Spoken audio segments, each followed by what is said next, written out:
all parts of the world, it is one of the oldest musical instruments, the flute. And in India, where it is called the bansari, it is still one of the best loved.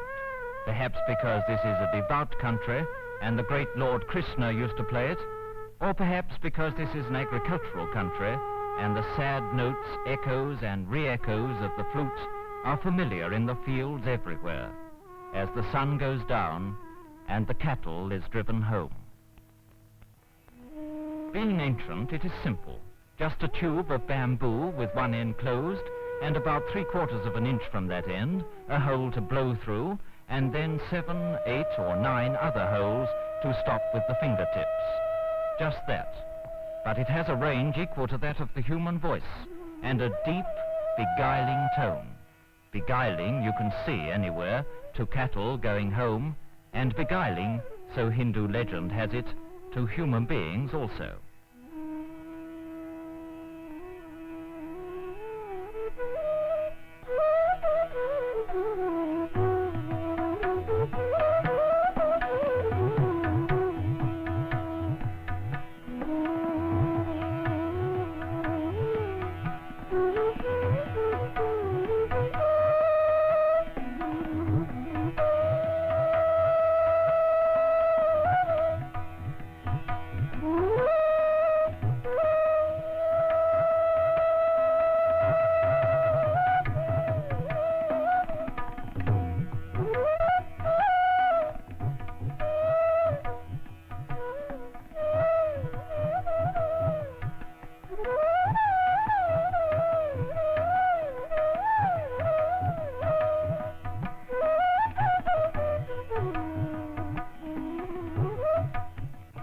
Because the art of melody has been studied more profoundly in India than anywhere else in the world, whole tones and semitones are not enough.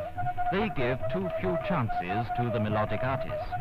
So Indian music uses quarter tones, and the flautist gets these minute divisions of a note simply and very expertly by varying the amount by which he opens or closes the finger holes. There is music in the air, in his fingertips, and in a simple piece of bamboo.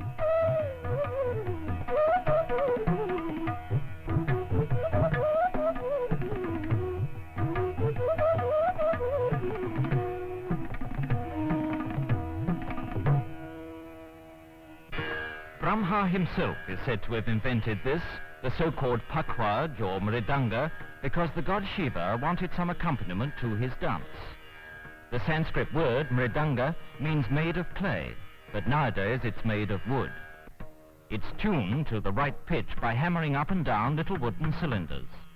The paste he's putting onto the left end of the drum is made of wheat and water, the same recipe as for a chapati, and its purpose is to make the last-minute fine adjustments of the drum's pitch.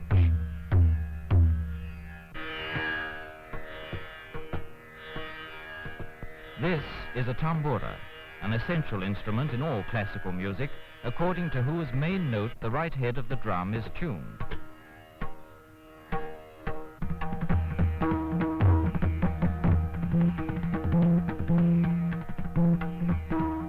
Played with the two hands, the wrists and the fingertips, the meridanga can be used as a solo instrument, but often it is used to give the beat and the time under another instrument or vocalist, one side in the musical debates.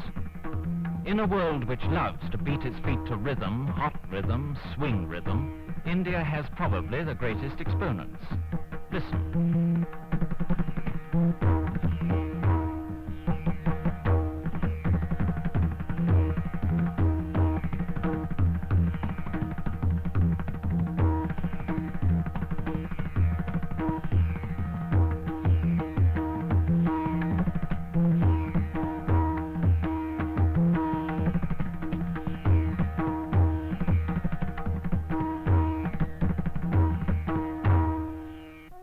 This is North India's instrument, the sarangi. It's better known there than in the south, and it's an instrument to be enjoyed, to be danced to, or to listen to as accompaniment in the theatre.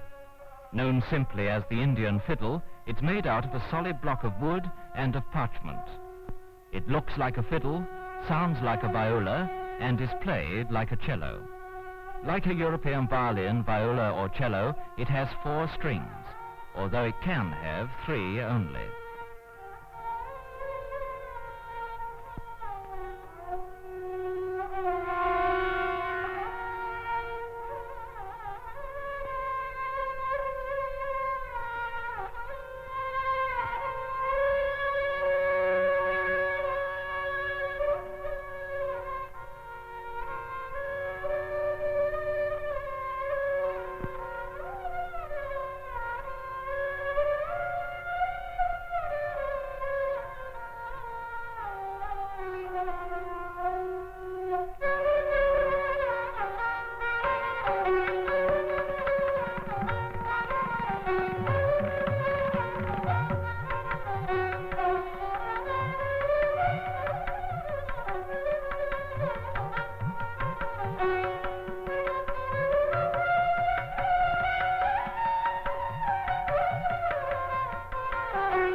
The richness and vibrance of the music are given by the so-called sympathetic strings, between 11 and 15 of them underneath the main strings.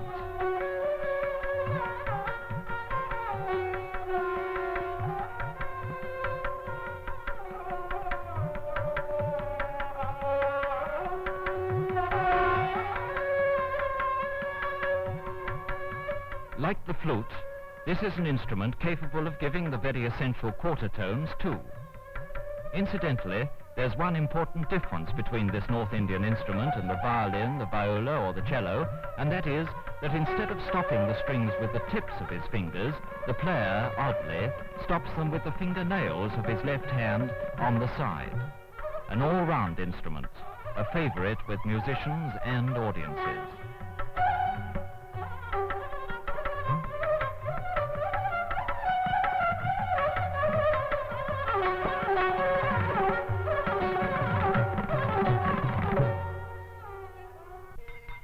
The last there is room for in this short film, the jaltarang. Picturesquely, jaltarang means water waves, but in fact the instrument is merely a semicircle of porcelain bowls filled, more or less, with water, and the instrument is tuned with more or less water.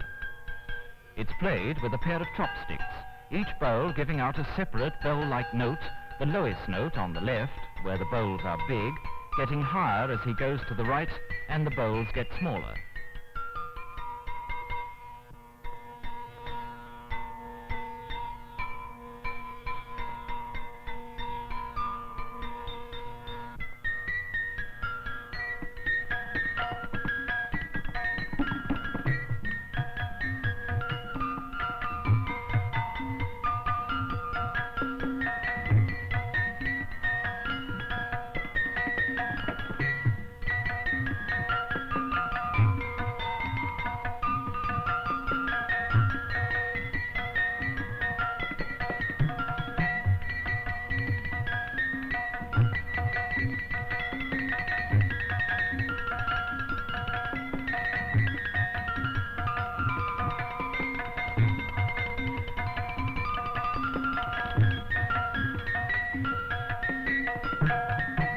Expert musicianly hands like these make a music as delicate as the porcelain from which the bowls are made.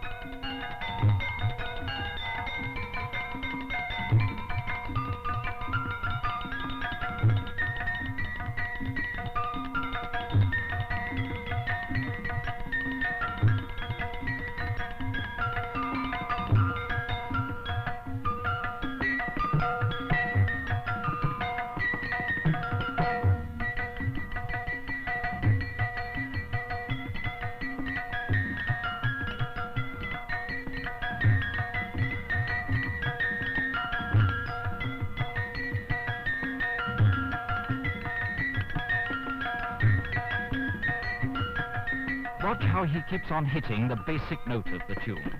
The bowl fourth from the right and the bowl fourth from the left.